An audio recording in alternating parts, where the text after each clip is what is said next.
재미있는 우스갯소리를 하나 말씀드리겠습니다. 어떤 꼬마 아이가 해변에서 뛰어놀다가 엄마에게 달려와서는 엄마의 손을 잡고 이끌고서 저 해변가로 갔습니다. 가서 보니까 거기에는 죽은 갈매기가 놓여져 있었습니다. 그래서 엄마에게 묻습니다. 엄마, 새가 왜 이렇게 됐어요? 하고 물으니까 엄마가 대답하기를, 그래, 이 새는 지금 죽은 거란다. 그리고 하늘나라로 올라갔어. 이렇게 하는 대답을 듣고서 아이가 잠시 생각하다가 이렇게 말했다는 것입니다. 엄마, 그런데 왜 하나님이 다시 집어 던지셨어? 이렇게 느껴졌는가 봐요. 자, 또 다른 이야기가 있습니다. 교회 학교 선생님 한 분이 아이들에게 물었습니다. 질문은 이것입니다. 만일 자동차나 집을 팔아서 하나님께 다 헌금을 하면 천당에 가게 될까?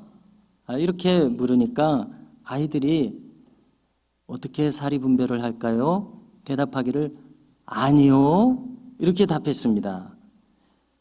그러자 또 질문하기를, 그러면 매일처럼 교회에 와서 교회를 청소하면 천당에 가게 될까요? 물었습니다. 아이들이 또 대답하기를 아니요, 대답합니다. 그리고 또 다른 질문을 합니다. 그러면 동물들에게 잘해주면 천당에 가게 될까요? 물었습니다. 그러자 아니요, 대답합니다. 그래서 이렇게 묻게 됩니다. 그러면 어떻게 해야 천당에 갈 수 있는 거죠? 물으니까 그 안에 있었던 5살짜리 아이가 이렇게 큰 소리로 말했습니다. 그건요, 죽어야지요. 이렇게 대답을 했다는 것입니다. 자, 어린이들의 마음을 한자어로 동심이라고 합니다. 이 동심은 꾸밈이 없습니다. 그래서 동심은 맑습니다. 그런 거로 우리 어른들은 항상 이 동심을 그리워하면서 살게 되지 않습니까? 조금 전 우스갯소리에서 마지막 말은 한 번 더 생각해 보면은 참 깊은 뜻을 가지고 있습니다. 왜냐하면 사도 바울도 일찍이 나는 날마다 죽노라, 이렇게 자신의 신앙 자세를 이야기한 것이 있지 않습니까? 그야말로 신앙생활이란 바울의 표현을 들으면 항상 우리가 하나님의 뜻에서 벗어나고자 하는 이 마음을 죽이는 것이 신앙생활이구나, 이렇게 깨닫게 되는데요. 이 아이가 어떻게 그런 것을 알았을까요? 죽어야지요, 그렇게 들립니다. 소파 방정환 선생을 다 아실 텐데요. 이분은 우리나라에서 어린이라고 하는 말을 처음으로 널리 보급한 분입니다. 그분이 만든 단체로 색동회라는 단체가 있습니다. 이 색동이라고 하는 말은 우리말인데 벌써 시대가 많이 달라지니까 이게 무엇을 가리키는지 아마 가물가물하실 것입니다. 저도 언뜻 떠오르지 않아서 찾아보니까 우리 어린이들 한복 있지 않습니까? 한복에 이렇게 옷 소매가 있는데 한번 생각해 보십시오. 여기 이 오색 비단으로 색동 저고리를 만들지 않습니까? 그게 색동이더라고요. 그러니까 어린이를 가리키는 말입니다. 색동회를 만들어서 이 단체가 1923년 5월 1일을 어린이날로 제정을 했고 나중에 나라에서 5월 5일로 변경을 했습니다. 그리고 한국 교회도 일찍이 6월 첫 주를 어린이 주일로 지키다가 또 이렇게 나라의 흐름과 일치하기 위해서 5월 첫 주로 변경해서 어린이 주일로 지키게 되었습니다. 이 어린이라고 하는 이 존대하는 말이 없을 때에는 어린이들을 함부로 불렀다는 것입니다. 예를 들어서 아들 같으면 아들 놈이라고 부르고, 또 딸 같으면은 딸에다가 니은자로 시작되는 말을 붙이고 얼라라고도 하고 이렇게 불렀는데요. 우리나라가 어린이라고 이렇게 높여 부르는 좋은 말이 있는 나라이니 얼마나 이것이 다행스러운 일인가 생각합니다. 오늘 말씀을 주목해 보십시오.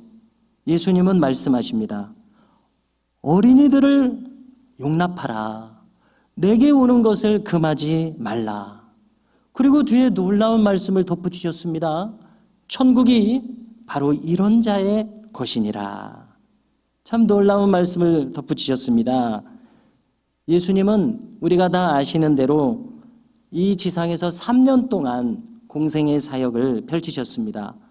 가시는 곳마다 많은 사람들이 몰려왔습니다. 그들은 주님의 말씀을 듣기 위해서, 병고침을 받기 위해서 몰려왔습니다. 오늘 이 말씀을 하실 때도 마찬가지였습니다. 그런데 오늘은 이 어떤 특별한 사람들이 자기의 아이들을 데리고 예수님께 다가왔습니다. 왜 왔겠습니까? 오늘 말씀이 기록하는 것처럼 예수님의 축복을 받기 위해서입니다. 예수님이 이 아이들을 좀 안수해 주셨으면 좋겠고, 이 아이들을 위해서 친히 기도해 주셨으면 하고 바래서 예수님께 나온 것입니다. 여느 부모님들과 마찬가지로 예수님의 축복을 직접 받고 싶은 이 부모님의 마음이 여기 있었던 것입니다. 그런데 이들을 대하는 제자들의 태도가 나옵니다. 제자들은 이들을 못마땅하게 생각했습니다. 특별히 이 어린이들은 어디를 가든지 왁자지껄한 것이 어린이들일 텐데 아마 이것이 시끄러웠는지 아주 성가신 반응을 지금 보이고 있습니다. 그래서 심지어 함부로 꾸짖고 있습니다. 어린아이들을 혼내고 있습니다. 네. 이러한 상황 속에서 예수님은 이 제자들에 대해서 제자들의 이러한 태도가 그릇되다고 분명히 말씀하고 계심을 알게 됩니다. 그래서 예수님은 아니다. 어린이들을 용납하라. 내게 오는 것을 금하지 말라. 천국이 이런 자의 것이니라. 이렇게 말씀을 하셨던 것입니다. 천국이 이런 자의 것이니라. 오늘 우리가 참 주목해야 할 중요한 말씀입니다. 우리가 예수님을 믿고 신앙생활을 하며 하나님을 찾는 것은 가장 마지막에 얻고 싶은 것, 궁극적인 목적이 있습니다. 그것은 우리가 하나님 앞으로 구원받는 인생이 되는 것입니다. 우리가 성경을 읽고 요약을 한다면 우리가 구원을 받을 수 있는 3가지 절대 조건을 발견하게 됩니다. 그것을 간추리면은요, 다 아시는 것입니다. 첫째, 우리가 구원받으려면 예수님을 영접하고 예수님을 믿어야 됩니다. 둘째로 성경에 기록되어 있습니다. 우리가 거듭나는 사람이 되어야 합니다. 요한복음 3장 3절을 보면 이 니고데모에게 분명히 말씀하시는데요. 사람이 거듭나지 아니하면 하나님 나라를 볼 수 없느니라, 이렇게 분명히 말씀하십니다. 그러면 우리는 생각해야 합니다. 아니, 그럼 거듭나는 것이 무엇인가? 거듭나는 것이 그렇게 어려운 그 생각은 아닙니다. 지금 이 모습으로는 안 된다는 것이죠. 지금 이 모습과는 달리 새로운 모습이 되어야 한다는 것인데요. 우리가 성경에서 가르쳐 주시는 다른 표현으로 생각해 본다면은 그것은 회개하는 마음입니다. 하나님께 돌아오는 마음입니다. 그래서 한자어로 회개, 그리고 거듭남은 중생, 다시 태어난다는 뜻입니다. 이렇게 표현해 주고 있습니다. 그리고 또 이것을 달리 표현하면 누군가를 용서하는 마음입니다. 누군가를 용서하는 마음이 있는 사람이라야 하나님도 그를 용서해 주신다고 하신 말씀 우리가 잘 기억해야지요. 다른 말로는 긍휼히 여기는 마음입니다. 이것이 바로 거듭난 사람의 마음인 것을 우리가 알게 됩니다. 자, 또한 이 말씀도 한번 생각해 보십시오. 주님은 산상수훈에서 너희의 의가 저 서기관과 바리새인의 의보다 더 낫지 아니하면 결단코 천국에 들어가지 못하리라, 이렇게도 말씀해 주신 대목입니다. 이건 무슨 뜻입니까? 이것은 우리가 바리새인들과 서기관들처럼 형식적으로만 경건한 사람이 되어서는 안 되고 그 마음 속에 숨겨진 마음까지 경건한 사람, 하나님께 깨끗한 사람이 되어야 한다, 이 말씀이시거든요. 그러니까 완전히 새로워진 마음, 거듭난 마음, 이렇게 예수님이 강조하신 것 아닙니까? 자, 달리도 표현해 보겠습니다. 이런 말을 다 익숙하게 들으셨을 것입니다. 천국은 누가 가느냐? 천국은 의인이 가는 것이 아니라 회개한 죄인이 가는 것이다. 어떠십니까? 공감하십니까? 반대로요, 지옥은 그럼 어떤 사람이 가느냐? 지옥은 죄인이라서 가는 것이 아니라 그가 회개하지 않아서 가는 것이다. 어떻습니까? 역시 공감이 되십니까? 이러한 귀한 경구들은 다 무엇을 가리킵니까? 바로 우리가 거듭난 사람이 된다는 것은 하나님의 마음을 따라서, 그분의 뜻을 따라서, 다시 말해서 우리도 거룩을 추구하고 향하는 마음이 된다는 그런 뜻 아니겠습니까? 우리는 바로 이 점을 잘 기억해야 되겠는데요. 자, 세 번째 절대 조건이 있습니다. 그것은 오늘 말씀과 같습니다. 어린아이와 같지 아니하면 결단코 천국에 들어가지 못하리라. 또 우리가 신약성경 다른 곳에서는 비슷하게 이렇게 말씀하신 대목도 있습니다. 너희가 어린아이와 같이 천국을 떠받들지 않는 자는 결단코 들어가지 못하리라, 이렇게도 말씀하셨습니다. 그리고 오늘 말씀도 비슷하죠. 어린이들을 용납하고 내게 오는 것을 금하지 말라. 천국이 이런 자의 것이니라. 그래서 우리가 오늘 이 주님의 말씀을 다 같이 마음 깊이 새길 수 있기를 주님의 이름으로 축복합니다. 요셉 분도 라브르라고 하는 수도사가 있었습니다. 이분은 1748년생이고요.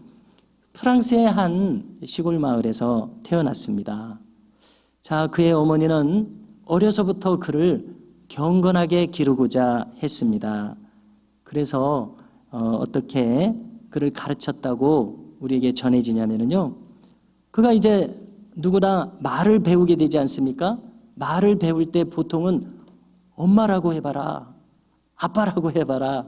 그래서 엄마라고 하고 아빠라고 하면 그렇게 부모님들이 기뻐하실 수가 없어요. 그렇게 기특하고 기쁠 수가 없어요. 그런데 이 어머니는 이 아이를 아주 경건하게 기르고 싶어서 엄마 아빠라는 말보다 예수님이라는 말을 먼저 하게 했고, 요셉, 마리아, 이렇게 성경의 인물들의 이름을 먼저 말하게 가르쳤다는 것입니다. 정말 대단한 엄마죠. 정말 그 신앙에 열심히 이렇게 특별한 엄마가 있었던가 봅니다. 자, 일화가 전해집니다. 한 번은 라브르가 어렸을 때에 이 갓난아이 동생이 일찍 죽게 되었습니다. 그때 이 어린 라브르가 이렇게 말했다는 것입니다. 이 죽은 갓난아이 동생에게요, 너는 참 좋겠다. 너는 죄를 하나도 짓지 않고 하나님을 만나니까 얼마나 좋겠니? 나도 너처럼 죄를 짓지 않고 하나님을 만날 수 있으면 좋겠다. 이렇게 말을 했다는 것입니다. 어떻게 이런 생각을 할 수 있는지요? 또 다른 일화가 있습니다. 한 번은 엄마랑 시장에 장 보러 갔습니다. 그래서 장을 보는데 엄마가 물건값을 열심히 깎는 겁니다. 살림을 아끼기 위해서 물건값을 깎아요. 그래서 그것을 지켜보다가 엄마에게 이렇게 말했다는 것입니다. 엄마, 물건값을 깎지 마세요. 깎아달라고 하면 저 사람은 물건을 팔아야 되니까 다른 사람에게는 거짓말이라도 해서 비싸게 팔거나 할 거 아니에요. 다른 사람이 죄 짓도록 만드는 것이니까 깎지 마세요. 이 어린아이가 한 말로서 참 믿겨지지 않을 정도로 어떻게 이런 말을 할 수 있었는지 참 거듭 생각해 보게 됩니다. 어떻게 이렇게 어린아이의 마음속에서 다른 사람을 배려하는 마음, 이런 깊은 생각을 하게 되었는가? 아직도 참 의문이 듭니다. 놀라울 따름입니다. 그래서 이 놀라운 어린 하나님의 사람은 한마디로 말해서 어려서부터 그의 마음에 예수님이 가득한 사람이었구나. 참 이렇게 느끼게 됩니다.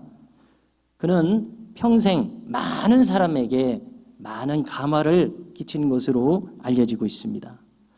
이렇게 어려서부터 예수님으로 그 마음이 가득한 것이 참으로 너무나 놀랍게 느껴집니다. 자, 우리 부모님들께서는 아이들을 기를 때에 어려서부터 참 특별하고 재미있는 여러 가지 경험을 해오신 줄로 압니다. 저도 참 재미있는 경험을 한번 해서 늘 기억을 하게 되는데요. 한 번은 저희 아이가 여름 성경학교를 하고 있었습니다. 그래서 교회 학교 교사인 어떤 젊은 여집사님이 참 재미있는 일이 있었다 그러면서 저희 아내에게 이야기를 하고 또 저희 아내도 저에게 와서 이야기를 해주는데 이 얼마나 재미있는지 늘 가끔씩 기억이 납니다.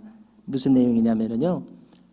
제가 이전에 교회에서 젊은 장로님이 계셨는데 그 장로님의 좀 늦둥이 아들이 저희 아들과 나이가 같아서 이 주일학교를 계속 같이 다니는 거예요. 교회 생활을 같이 하는 거예요.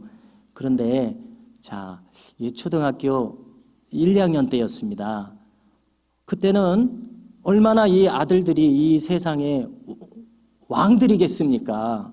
천상천하 유아독존 어디 가서나 이 왕들 아닙니까? 이 두 우주가 충돌을 하는 거예요. 붙어 있을 때마다 티격태격, 옥신각신, 투닥투닥. 장로님의 아들과 부목사의 아들이 하루 종일 주일에 이렇게 싸우고 있어요. 그래서 참 쟤네들 못 말리겠다 이렇게 생활을 하고 있었는데 이 여름 성경학교도 아니나 다를까 아침부터 저녁까지 투닥투닥 아무도 못 말립니다. 시끄럽습니다. 그런데요, 그 여름 성경학교는 하룻밤을 교회에서 자는 프로그램이 있었습니다. 그렇게 싸우던 애들이 자는 시간이 되니까 마치 형제처럼 껴안지만 않았지 옆에 나란히 이렇게 누워서 그렇게 다정하게 잘 수가 없더랍니다. 조금 전까지만 막 싸우던 애들이 말입니다. 그렇습니다. 그래서 참 놀랍게 생각이 됩니다. 지금 몇 초 전에도 싸우던 애들이에요. 그런데 그렇게 다정하게 언제 싸웠냐는 듯이 다정하게 함께 잠을 자는데요. 그런 절친이 없습니다. 어떻습니까? 바로 이것이 어린아이의 마음인 것을 알게 됩니다. 그들은 원수가 없습니다. 다투다가도 뒤만 돌아서면 또 친구가 됩니다. 참으로 어린아이들로부터 배워야 할 깨끗한 마음이 아닌가 이렇게 생각이 됩니다. 그런가 하면 제가 늘 기억하는 한 이야기가 있습니다. 그것은 어떤 목회 경험이 많은 지긋한 목사님이 해주신 말씀인데 이 목사님은 그동안 많은 분들을 만나게 되었다는 것입니다. 특별히 크게 성공한 분들도 많이 만났었는데요. 예를 들어서 군 장성도 만났고 그 다음에 기업을 일궈서 돈을 많이 번 젊은 사업가도 만났고 또 고위직에 오른 사람들도 만나보았는데 놀랍게도 이 사람들의 공통점이 있다는 것입니다. 그것은 뭐냐면요, 한번 들어보십시오. 이 사람들이 하나같이 어린아이들 같이 명랑하고 그렇게 순진할 수가 없더랍니다. 그래서 많은 군인들을 통솔하고 호령하는 군 장성인데 그렇게 순진할 수가 없더랍니다. 그 다음에 이렇게 어수룩하게 생겼는데 그렇게 또 돈을 많이 버는 성공한 사업가들하는 것입니다. 이분들의 공통점, 그렇게 순수하고 그렇게 어린아이같이 명랑하고 때묻지 않은 그런 모습을 보여서 놀랐었다는 이야기인데요. 어떻습니까? 오늘 주님의 말씀과 비교해 보십시오. 너희가 어린아이들과 같지 아니하면 결코 천국에 들어가지 못하리라.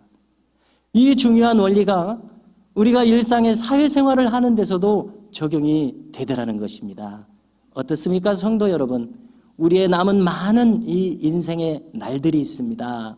우리가 오늘 주시는 이 주님의 말씀을 참고하여 우리가 과연 어떻게 남은 일생을 살아야 할지 생각할 수 있는 기회가 될 수 있기를 바랍니다. 주님께서 또 오늘 말씀을 보십시오. 이 어린아이들이 내게 오는 것을 용납하고 금하지 말라 이렇게 말씀하지 않으셨습니까?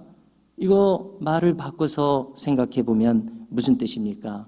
금하지 말라, 주님에게 이끌어라, 가까이 오게 하라, 주님의 얼굴을 보게 하라. 주님의 얼굴을 봐서 뭐 하겠습니까? 주님으로부터 배우게 하라. 주님의 표정을 배우게 하라. 주님의 말씨를 배우게 하라. 주님의 하시고자 하시는 그 행동을 배우게 하라. 주님에게 와서 할 것은 바로 그것입니다. 주님을 닮게 하라. 이렇게 이해가 됩니다. 자, 우리는 참으로 안타까운 것 중에 하나는 성경에서 자녀들을 말씀으로 잘 양육할 것을 언제나 말씀하여 주시지만 안타깝게도 자녀 양육에 실패한 성경 인물들도 꽤 됩니다. 그 대표적인 인물이 엘리 제사장이었습니다. 사무엘 선지자를 길러내기도 한 어린 사무엘을 길러내기도 한 엘리 제사장인데요. 정작 그의 아들들은 홈리와 비느하스였습니다. 이 아들들은 아버지가 제사장이기 때문에 레위지파 제사장은 아들들도 제사장 되지 않습니까? 그래서 제사장이 되었는데 이 아들들이 제사장이면서도 성막에서 제사를 드릴 때에 하나님을 두려워하지 않는 그릇된 행동들을 하는 겁니다.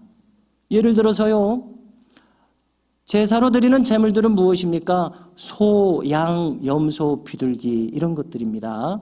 자, 오늘도 우리가 소고기를 먹으면 큰 잔치를 한다고 생각하는데 좋은 소고기를 제물로 드리고 또 그 제물 중에서는 제사장의 몫으로 넓적다리라든지 받게 되어 있습니다. 근데 제사를 다 드리고 나서 자기 몫을 받아야 되는데 이들이 어떻게 행동을 하는가 하면 하나님께 바치기도 전에 이 제물을 좋은 부위를 떼서 자기가 자기 몫으로 착복을 하는 겁니다. 아버지는 엘리 제사장이었는데 이런 소문이 들릴 때 엘리 제사장의 마음이 얼마나 괴로웠겠습니까? 그래서 훈계를 했습니다. 성경을 보니까 훈계를 했습니다. 그런데 이 아들들이 듣지를 않는 거예요. 고치지를 않는 겁니다. 이 얼마나 안타까운 일입니까? 그런데요, 우리가 이 성경 그 부분을 읽다 보면은 우리는 무엇인가 한 가지 이 아들들이 왜 이렇게 되었는가 단서를 발견하게 되는 것 같습니다. 그것은 아버지 엘리 제사장도 뭔가 그릇되게 행한 점입니다. 사무엘상 2장 29절을 보면 엘리 제사장 또한 하나님께 바쳐진 제물과 예물을 함부로 대했다고, 물론 이렇게만 기록되어 있습니다. 함부로 대했습니다. 그리고 덧붙이기를 그의 아들들을 하나님보다 중하게 여겨서 자신들을 살지게 하였노라 이렇게 말씀하고 있습니다. 이것은 하나님께 바쳐진 것을 무엇인가 자기 것으로 취한 것이라고 우리가 이해해야 하지 않겠습니까? 그러므로 아버지부터도 하나님을 두려워하지 않으니 자녀들도 그것을 닮아서 하나님을 두려워하지 않았던 것이구나. 우리는 이것을 발견하게 된다는 것입니다. 그러므로 성도 여러분, 우리가 자녀들에게 신앙의 본을 보이는 것이 참으로 중요하구나 다시금 깨닫게 됩니다. 안타깝게도 이들의 마지막을 보십시오. 엘리 제사장은 저 블레셋과의 전쟁에서 이스라엘이 지고 또 이 소중한 법궤를 블레셋에게 빼앗겼다는 소식을 들었을 때에 그가 의자에 앉아 있다가 깜짝 놀라서 넘어져서 그 자리에서 죽었다고 기록합니다. 또 두 아들들은 이 블레셋과의 전쟁터에서 죽게 되었습니다. 그것만이 아닙니다. 비나스의 아내는 그 소식을 들을 때에 아들을 출산하고 있었습니다. 이 참 비탄에 빠질 수밖에 없는 소식을 들었을 때에 그는 슬퍼하면서 이가봇이라고 외쳤습니다. 그 뜻은 하나님의 영광이 이곳을 떠났도다, 이런 뜻입니다. 얼마나 안타까운 상황입니까? 성도 여러분, 이와 같은 성경의 교훈을 잘 생각하시면서 우리는 오늘 말씀을 통해서 어린이들이 내게 오는 것을 용납하고 금하지 말라, 이 말씀을 깊이 명심하고 우리가 아이들이 예수님께 나아갈 수 있는 것을 막는 그러한 어리석은 부모가 되어서는 아니 되겠다는 것을 생각하기를 원합니다. 본을 보이는 신앙 교육이 얼마나 중요하겠는가 우리가 깨달을 수 있기를 바랍니다. 먼저 하나님을 믿은 우리 부모님들의 사명은 어린 자녀들에게 신앙을 그대로 전수해 주는 일입니다. 자녀들을 신앙으로 사랑하고 양육해서 주님께로 이끄는 것, 이것이 바로 먼저 믿은 부모님들의 사명인 것을 다시 한번 확인하시기 바랍니다. 유명한 메가더 장군의 기도문이 있어서 한 번 더 소개하고자 합니다. 잘 아시는 대로 그는 2차 세계대전의 영웅이자 인천 상륙 작전을 통해서 우리 민족을 구원해 주었던 참으로 감사한 인물 아닙니까? 그러나 이분은 그뿐만이 아니라 신실한 신앙의 사람이기도 했습니다. 그는 자녀를 위한 장문의 기도를 남겼는데요. 이것을 우리가 오늘 우리도 찾아볼 수 있습니다. 그것을 읽어드리고자 합니다. 한번 들어보시기 바랍니다. 오 주여, 제 아이가 이런 사람이 되게 하소서.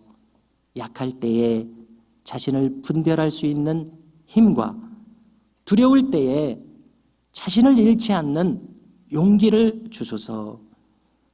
정직한 패배 앞에서 당당하고 태어날 수 있으며 승리의 때에도 겸손하고 온유한 사람이 되게 하소서. 내 아이가 이런 사람이 되게 하소서. 자신의 본분을 잘 알고 하나님과 자신을 아는 것이 지식의 기초임을 깨닫게 하소서. 이 아이를 요행과 안락함의 길로 이끌지 마시고 자극을 받아 분발할 수 있도록 고난과 도전의 길로 인도하소서. 모진 비바람을 견디게 하시고 실패한 자를 긍휼히 여길 수 있는 사람이 되게 하소서. 내 아이가 이런 사람이 되게 하소서. 마음이 깨끗하고 높은 이상을 품은 사람, 남들을 다스리기 전에 자기를 먼저 다스릴 수 있고 웃을 줄 알지만 우는 법도 아는 사람, 미래를 향해 전진하면서도 과거를 결코 잊지 않는 사람이 되게 하소서. 또한 이 모든 것 위에 이 아이에게 유머 감각을 주소서. 그리하여 항상 진지하면서도 결코 지나치게 심각할 것은 없습니다. 그리고 이 아이에게 겸손을 가르쳐 주소서. 그리하여 진정한 위대함은 소박한 것에 있고 진정한 지혜는 열려있는 것이며 진정한 힘은 너그러운 것이라는 것을 언제나 기억하게 하소서. 저는 이 아이가 이러한 사람이 되었을 때 감히 아이의 귀에 속삭일 것입니다. 나의 인생이 결코 헛되지 않았노라고. 말할 것입니다. 어떻습니까? 우리도 마음을 함께하며 이와 같은 기도를 드리면 참으로 좋을 것입니다. 오늘 주님의 말씀을 기억하십시오. 어린아이들이 내게 오는 것을 금하지 말라.